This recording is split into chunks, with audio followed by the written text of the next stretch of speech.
নবী মোহাম্মদ সাল্লাল্লাহু আলাইহি সাল্লাম কেন মার খাইল, কিসের কারণে? তিনার জীবনে কেন যুদ্ধ করা লাগলো? তিনি কেন এত লাঞ্ছিত হইলো, এত মার খাইলো, কোন কারণে, কিসের কারণে? কারণ তো শুধু একটাই ছিল, যে কোরআনের সত্য বাণী প্রচার করার কারণে।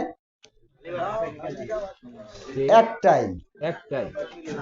তাছাড়া সে কারোর গালে চড় মারিনি এবং সুদ খাইনি, ঘুষ খাইনি, রাজধানী করিনি।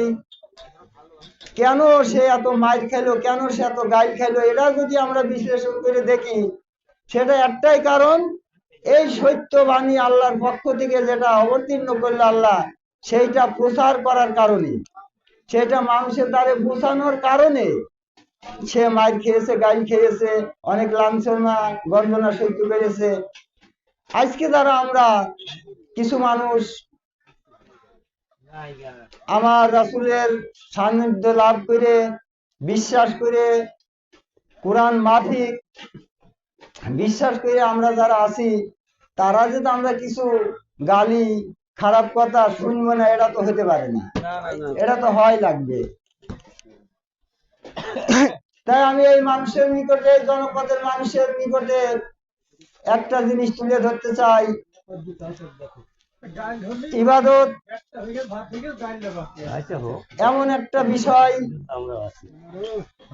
আমরা কিন্তু ইবাদত করতে যাই শিরক করছি, আল্লাহর ইবাদত করতে যাই তো শিরক করছি। তাহলে ইবাদত কয় প্রকার? দুই প্রকার। ইবাদতের মালিক তো দুইটা প্রকার, যখন দুইটা মালিকও তো দুইটা, স্রষ্টা তো একটা। তাহলে আমরা কি সবাই স্রষ্টার ইবাদত করি?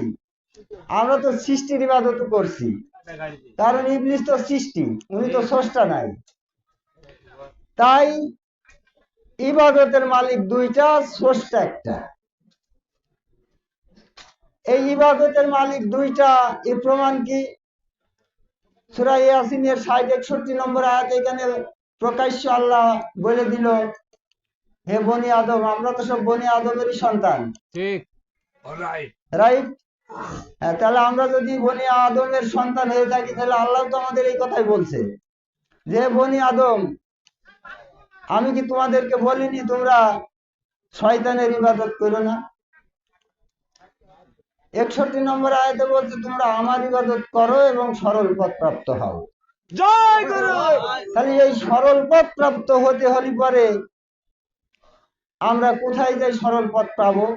সে সরল পথ আমরা, আল্লাহ পাক যদি সরল পথের ব্যবস্থা আমাদেরকে না রাখতো, আমাদের জন্য করে না রাখতো, তাহলে তারা আল্লাহ এই কথা বলতো না যে তোমরা সরল পথ প্রাপ্ত হবে। তাহলে সরল পথ প্রাপ্ত হব আমরা, সেই স্থান তো আল্লাহ আমাদের রেখে দিয়েছে, সেখানে গেলে পরে আমরা সরল পথ প্রাপ্ত হব। তাই এই সরল পথ প্রাপ্তটা আমরা কোথায় যাই হব? সেটা হচ্ছে সূরা হিজরের ৪১ নম্বর আয়াতে যদি আমরা যাই, সেখানে আল্লাহ আমাদের জন্য সরল পথ রেখে দিয়েছে। তাহলে সেই স্থান, কাল, পাত্র, তিনটা জিনিস। তাহলে আজকে থেকে কত বছর আগে? বহুত বছর আগে আদম আলাইহিস সালামকে যখন সৃষ্টি করে আল্লাহ, সৃষ্টি করে যখন সেই স্থানে রাখলেন, সেই সময়, সেই স্থান এবং সেই পাত্র, পাত্রটা ছিল কে? আদম আলাইহিস সালাম। সময়টা ছিল অনেক পূর্বে, আর স্থানটা ছিল কোথায়? জান্নাতে। তাহলে স্থান, কাল, পাত্র, তিনটা বিষয়। তাহলে আমাদের সরল পথ প্রাপ্ত আল্লাহ হতে বলছে সূরা ইয়াসিনের ৬১ নম্বর আয়াতে। তাহলে আমরা সরল পথ প্রাপ্ত হতে হলে পরে সূরা হিজরের ৪১ নম্বর আয়াতে জাতি হচ্ছে, সেখানে বলছে কালা হাজা সিরাতুন আলাইয়া মুস্তাকিম, ইহাই আমার নিকটে পৌঁছাবার সরল পথ। এই সরল পথ, সেখানে কি বর্তমান সমাজের আলেম ওলামারা যারা মানুষের দিনের পথে দাওয়াত দিচ্ছে, দিনের পথে মানুষকে ডাকছে, আহ্বান করছে, তাহলে সেখানে কি ছিল? নামাজ ছিল, হজ ছিল, জাকাত ছিল, রোজা ছিল, কালেমা ছিল কি সেখানে? কিছুই ছিল না। সেখানে ছিল কি? সেখানে ছিল ওই আদম আলাইহিস সালাম। ইহাই আমার নিকটে পৌঁছাবার সরল পথ। খালি এই আদম আলাইহিস সালামকে সৃষ্টি করে আল্লাহ সেখানে রাখলো আল্লাহ নিজস্ব রূপ দ্বারা, এবং আল্লাহ সেখানে বর্ত হলো। তাই আজকে সেখানে সেই আদম আলাইহিস সালামের ভিতরে আল্লাহ বর্ত হইলো, আর আজকে এই আদম আলাইহিস সালামের ভিতরে কি আল্লাহ নাই? আছে, আছে। তাহলে ধারাবাহিক একই আছে। তাই আমার রাসূল মাওলানা হাসিবুল হক আল চিশতির ভিতরে আল্লাহ আছে।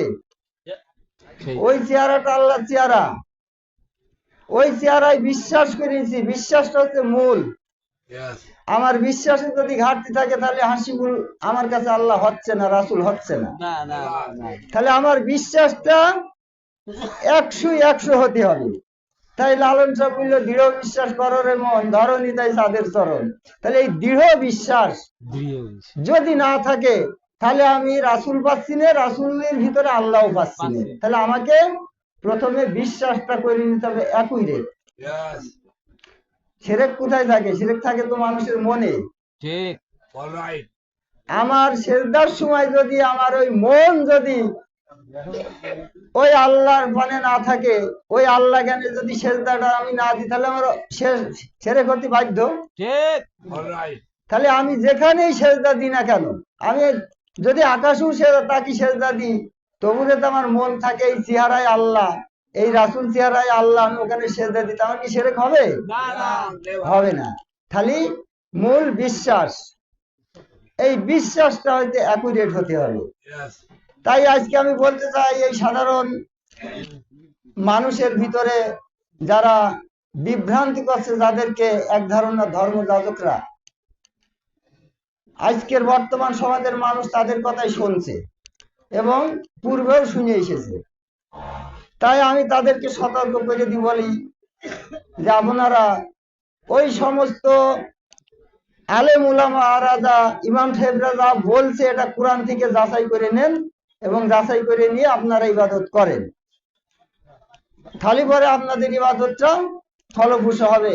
ওই ইবলিসের ইবাদতকারীরা ওরা হচ্ছে সূরা হাদীদের 3 নম্বর আয়াতে সে প্রকাশ্য আল্লাহ, যেটা আমার স্যার বলে, আমার সদরউদ্দিন চিশতি আমার প্রকাশ্য আল্লাহ। সদরউদ্দিন চিশতি হচ্ছে স্যারের আল্লাহ।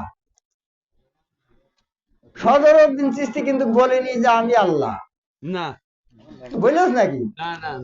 এই আমি আল্লাহ দাবি করলেন কিনা স্যার? নমরুদ, ফিরাউন, হ্যাঁ, হাসিবুল কি কোন সময় দাবি করে তোমাদের কাছে যে আমি আল্লাহ? না। দাবি যদি করে থাকে তাহলে হাসিবুল হক আল চিশতির সমস্ত জিন্দেগি, সমস্ত কর্মফল সম্পূর্ণ বিনষ্ট হয়ে যাবে। যদি দাবি করে নিজে আমি আল্লাহ, আল্লাহর সাথে শরীক করা হয়ে যাবে। কখনোই সম্ভব নয়। কোন নবী রাসূল দাবি করেনি যে আমি আল্লাহ। তাই ভক্তের কাছে আল্লাহ, ভক্ত আমি বিশ্বাস করেছি ওই সূরত আল্লাহ সূরা, ওই চেহারা আল্লাহ চেহারা, ইতি আমারও শিরক হচ্ছে না, হাসিবুল হক চিশতিরও শিরক হচ্ছে না।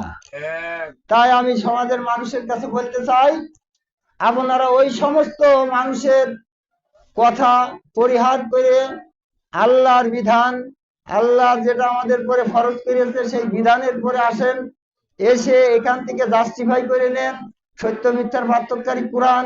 এই কোরআন থেকে বুঝে আপনারা রাসূলের কাছে যান, রাসূল বিশ্বাস করে সেখানে বায়াত গ্রহণ করেন, করার পরে ওখানে আল্লাহর ঠিকানা পাবেন। ওই ঠিকানায় আপনি সেজদা দিলে পরে আপনার শিরক হবে না। এই আহ্বান করে আমি আমার বক্তব্য এখানে শেষ করছি। জয় গুরু।